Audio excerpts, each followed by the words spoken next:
The man was obsessed with butterflies, so obsessed that he treated his wife and 3 daughters as if they were nothing more than butterfly specimens. Even more tragically, he died without ever knowing that not a single one of those 3 girls was actually his biological daughter, and the truth behind it all was more shocking than anyone could imagine. One day, journalist Atsuki rushed over to find the teenage detective Hajime. He had come across a magazine featuring a man who was supposed to be dead. Eiji had been the true culprit of the legend of Lake Hiren murder case. He was believed to have died accidentally while fleeing from the police, but according to the magazine, he was now working as the assistant to the famous butterfly collector Shimon. Determined to uncover the mystery of Eiji's resurrection, Hajime immediately set off for the countryside with Miyuki. At a local inn, Hajime unexpectedly ran into his cousin Fumi, whom he hadn't seen in years. After checking in, the group headed straight to Shimon's mansion. The moment they arrived, everyone was stunned by the breathtaking sight before them. Countless colorful butterflies filled the estate,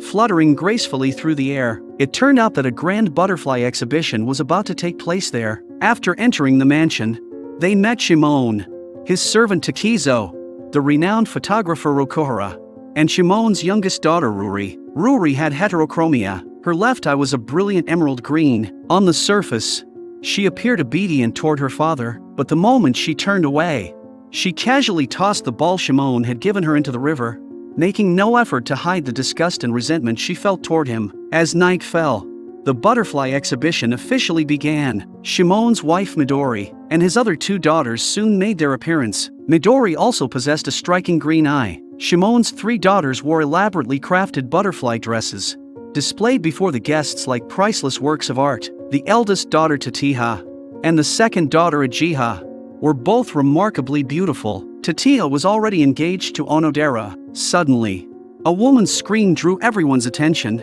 A strange butterfly had landed on the outer wall. At that moment, Professor Yamano recognized the species. It was an undying butterfly. According to legend, its appearance was an omen of death, but Shimon calmly walked up to the butterfly, pulled out a specimen needle, and killed the so-called butterfly of death without hesitation. He then instructed his servant Takizo to bury the undying butterfly in the butterfly grave located on the estate. Soon, the party reached the moment everyone had been waiting for. Shimon proudly announced that he had successfully revived the luminous butterfly, a species believed to have been extinct for nearly 200 years. Every guest gathered that night would witness this legendary butterfly with their own eyes. As the spotlights around the garden went out one by one, the estate was swallowed by darkness. Then, one after another, the luminous butterflies slowly spread their wings, emitting a soft, dreamlike glow. While Hajime was captivated by the magical scene, he suddenly noticed a familiar figure. It was Eiji. Eiji actually walked over and greeted Hajime as if nothing had happened. He introduced himself as Mayama, Shimon's assistant. Hajime froze for a moment, but still reached out and shook his hand. His mind was filled with questions, yet basic courtesy came first. The following day, another undying butterfly appeared inside the mansion. The markings on its wings resembled a terrifying human skull. Standing nearby, Itsuki couldn't help mocking the superstition, saying that a butterfly predicting death was complete nonsense. But Ruri suddenly appeared and cried out that it was true. She insisted that every time an undying butterfly appeared, people really did die. She believed that she would be the next victim. After saying those words, she turned around and ran away. Hajime immediately chased after her, only to be struck by a ladder that suddenly fell over. Seeing Hajime in such an embarrassing state, Ruri smiled for the first time. That night, Ruri secretly came to see Hajime. She told him that her father Shimon had an unhealthy obsession with butterflies. His fascination had long since crossed the line into madness. In Shimon's eyes, his wife and 3 daughters were nothing more than butterflies, living specimens in his personal collection. After tearfully revealing the misery of her life, Ruri received a promise from Hajime. He told her that they would spend the next day having fun together. But the next morning, everyone discovered Ruri's body lying atop the butterfly grave in the garden. She was dressed in the magnificent butterfly gown, resting motionlessly upon the grave. On a nearby tree trunk, someone had carved the words, "Undying Butterfly." Midori collapsed on the spot, crying in uncontrollable grief. The police soon arrived at the scene. While Ruri's body was being moved, Hajime noticed several dried leaves falling from inside her clothing. The autopsy revealed that Ruri had died sometime between midnight and 1 a.m. The mansion was protected by a strict security system, leading the police to conclude that the killer had to be someone inside the estate. Servant Takizo stated that when he patrolled past the butterfly grave at 7 o'clock that morning, Ruri's body had not been there. Hajime therefore deduced that the body must have been dumped sometime between 7 o'clock and 8 a.m. The dried leaves that fell from Ruri's clothes suggested that the killer had dressed her in the butterfly kimono at the dumping site. That process alone would have taken at least 10 to 15 minutes. Everyone was asked to provide an alibi. In the end, all suspicion pointed toward one person, Shimon's assistant Mayama. Mayama claimed that he had been in the underground specimen room all morning. Unfortunately, no one could verify his whereabouts. The police immediately identified Mayama as the prime suspect and took him away for questioning. Ruri's murder left a deep wound in Hajime's heart. Leaning against the wall, he blamed himself for failing to protect her. At that moment, he swore that no matter what, he would uncover the identity of the killer. As the investigation continued, Shimon's twisted obsession gradually came to light. He showed not the slightest sorrow over Ruri's death. Instead, he lamented that his precious collection had lost its one and only butterfly with heterochromia. After all, Ruri was the only child who had inherited Midori's emerald green eye. That night, everyone gathered once again in the garden, watching the luminous butterflies dance gracefully through the darkness. Suddenly, Hajime noticed that countless butterflies were flying toward the same spot. A terrible feeling washed over him. He rushed forward, frantically scattering the swarm. Shimon's eldest daughter, Tatiha, had been hung high upon an iron frame. On a nearby tree trunk, the words "undying butterfly" had once again been carved into the bark. The police arrived once more, and once again, Mayama became the prime suspect. Tightly clenched in Tatiha's hand was a single shirt button, and it happened to match one missing from Mayama's shirt. But Hajime immediately rejected the police's conclusion. To him, the evidence looked more like a carefully planned frame-up. He confronted Mayama and demanded to know his true identity. After a long silence, Mayama finally confessed. Several months earlier, he had collapsed in the mountains, his body covered in severe burns. It was Shimon who had rescued him because of the butterfly-shaped scar on his back.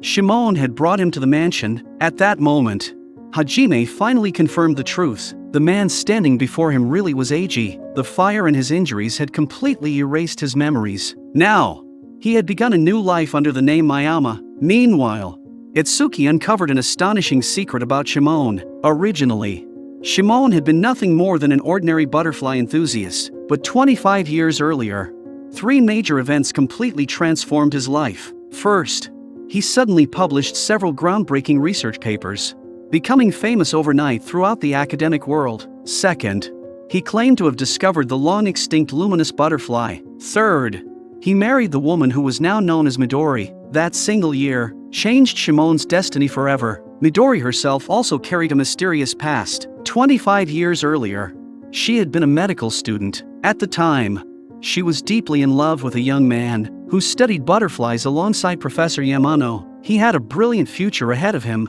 but one day, Midori's boyfriend suddenly took his own life under mysterious circumstances. Then, only 10 months later, Midori unexpectedly married Shimon. What had happened that year remained a complete mystery. At the same time, Shimon's second daughter, Uchiha, was taking a bath when countless spiders suddenly poured from the ceiling. Terrified, she screamed in panic. In the critical moment, Mayama rushed inside and rescued her. On the bathroom wall, the same chilling words appeared once again, "undying butterfly." Fortunately, Uchiha survived. She suffered only cuts from shattered glass, but she urgently needed a blood transfusion. Uchiha calmly told the doctor that her blood type was B, but Midori immediately stepped forward and firmly insisted that her daughter was actually type A. Her strange reaction instantly caught Hajime's attention. He immediately asked Itsuki to investigate further. The results were shocking. Midori's blood type was O. Shimon's blood type was B. A couple with blood types O and B could never have a child with type A blood. At that moment, Hajime suddenly realized something. At the hospital, Uchiha was overwhelmed with fear. Her older sister and her younger sister had both been murdered. She believed she would be the killer's next target. Mayama looked her in the eyes and vowed that even if it cost him his own life, he would protect her. Meanwhile, Hajime learned another secret from the servant Takizo. The reason the butterflies never flew beyond the estate was because hidden pipes along the top of the surrounding walls continuously released a scent that butterflies absolutely hated, keeping them trapped inside. The next morning at breakfast, everyone noticed that Shimon had failed to appear. Just then, Miyuki looked outside and saw countless butterflies desperately flying toward the window of a single room. It was Shimon's bedroom. Everyone rushed upstairs. By the time they arrived, Shimon was already dead, and on the wall, the familiar words were carved yet again, "Undying Butterfly." 3 members of Shimon's family had now died in succession,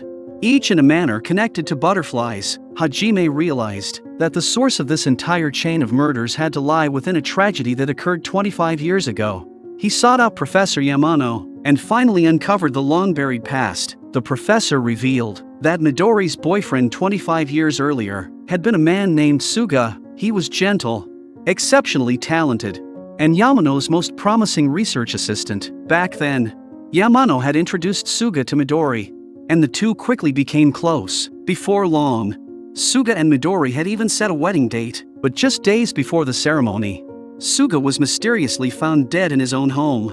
His death ruled a suicide. Then, just 10 months later, Midori suddenly married Shimon. Meanwhile, after being discharged from the hospital, Uchiha stood alone before the butterfly grave, mourning the family she had lost. Suddenly, Onodera appeared behind her, having just lost his own fiancée. He shamelessly took the opportunity to force his feelings onto Uchiha. Fortunately, Mayama arrived just in time and knocked Onodera to the ground with a single punch. At that moment, Hajime noticed Fumi nearby, playing with several undying butterflies. The butterflies had gathered around the body of a dead lizard. In an instant, Hajime realized the greatest secret behind the luminous butterfly. He immediately rushed back and searched through a butterfly encyclopedia. Every mystery suddenly fell into place. The luminous butterfly and the undying butterfly were actually the same species. During the day, they appeared as the undying butterfly, while at night, they transformed into the glowing luminous butterfly. That was why people had always mistaken them for 2 completely different species. There was another important habit as well. Undying butterflies were irresistibly attracted to corpses. That explained why Shimon's and Tatiha's bodies had been covered with butterflies. But a new question emerged. Why hadn't a single undying butterfly appeared on Ruri's body? Just then, Miyuki suddenly remembered a crucial detail. She had seen a special butterfly on Ruri's body, and Onodera had told her that its scientific name was Kallima inachus. Hajime immediately checked the reference books and instantly understood how the killer had created an alibi after murdering Ruri. That night, Mayama prepared to flee the mansion with Uchiha. However, the police waiting outside caught them on the spot. Based on all the previous evidence, the police officially placed Mayama under arrest. Just then, Hajime stepped forward. He declared that Mayama had no motive for murder and was not the killer. He then began revealing the truth. In Ruri's case, the carefully constructed alibi between 7 o'clock and 8 a.m. had been nothing more than an illusion. In reality, Ruri's body had never been moved there that morning. It had already been placed on the butterfly grave the previous night. When the servant Takizo patrolled the area at 7 a.m., he hadn't failed to notice the body. The body had simply been hidden. Hajime gently waved his hand, and the pile of dead leaves covering the butterfly grave scattered into the air. The butterfly Miyuki had seen that day, known scientifically as Kallima inachus, also had another common name, the dead leaf butterfly. When it remained still, it looked exactly like a withered leaf. The killer had injected the butterflies with a sedative beforehand,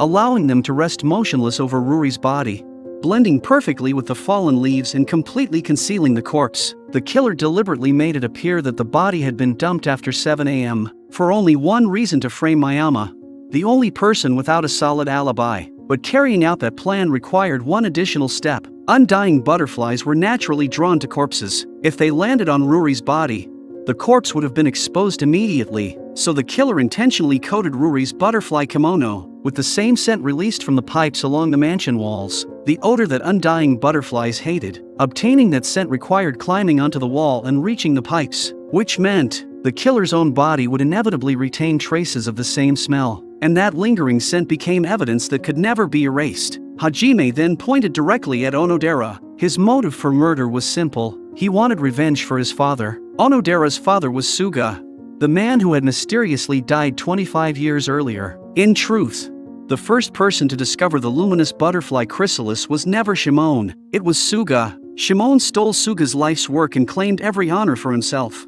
Unable to bear the betrayal, Suga took his own life, and the woman who should have hated Shimon the most, Midori, instead married him, to Onodera, who had grown up surrounded by hatred. That was something he could never accept, because he himself was the son of Midori and Suga. Hajime then produced a contact lens. "This is the proof," he said. He declared that Onodera's left eye had to be emerald green. Onodera finally stopped resisting. He slowly removed the contact lens, revealing a brilliant green iris. Then, he began telling everyone the truth. After he was born, he had lived alone with his grandmother. Whenever he asked about his mother, his grandmother would scold him harshly. But every new moon, she would secretly enter the forest and endlessly curse a woman named Midori. After his grandmother passed away, Onodera discovered his father's suicide letter and finally learned everything. According to the letter, the only person Suga had ever told about discovering the luminous butterfly chrysalis was Midori. So he came to believe that Midori had betrayed him and handed his research to Shimon. Driven into despair, he chose death. From the moment Onodera read that letter, the flames of revenge ignited within him. He swore that both Shimon and Midori would pay with their lives. Facing Onodera's furious accusations, Midori trembled all over before finally revealing the true tragedy hidden behind everything. She confessed that she had married Shimon for one purpose only: revenge. At the time, she was already carrying Suga's child. It was during those days that Suga discovered the luminous butterfly chrysalis. Just as their careers and love were reaching their brightest moment, Shimon appeared and destroyed everything. He stole Suga's research, and after Suga's suicide, Midori gave birth to Onodera before sending him back to Suga's hometown. With nothing left to lose, she began a revenge plan that lasted 25 years. While she was still a medical student, she had persuaded Suga to donate his sperm. Later, she used artificial insemination to give birth to 3 daughters. In other words, all 3 girls were Suga's biological children. None of them shared a single drop of blood with Shimon. Midori had waited all those years for one final moment. She wanted to whisper into Shimon's ear just before his death that the 3 daughters he had raised were all Suga's children. To her, that was the cruelest revenge imaginable, but she never could have imagined that her own son would murder his own younger sisters. The truth struck like a bolt of lightning, shattering everything Onodera had believed. Holding his head, he collapsed into uncontrollable sobs. Moments later, he rushed into a nearby storage room, grabbed a dagger, and drove it into his own body. Midori slowly picked up a knife and faced everyone. Her final wish was to die alongside her son. With those words, Midori knocked over a nearby oil lamp. Towering flames instantly engulfed the entire butterfly mansion. Before the fire consumed her, she turned to her second daughter Ajiha and told her to live a happy life with Mayama. The flames soared into the sky. The once magnificent, yet haunting, butterfly mansion was reduced to a sea of fire. Countless luminous butterflies, imprisoned within its walls for half their lives. They flew beyond the high walls, seeing the outside world for the very first time. Perhaps that was also a symbol of Eiji and Ajiha's own rebirth. Later, the two were married and lived a quiet and peaceful life together, and Eiji became one of the very few killers in Hajime's stories who was never brought to justice.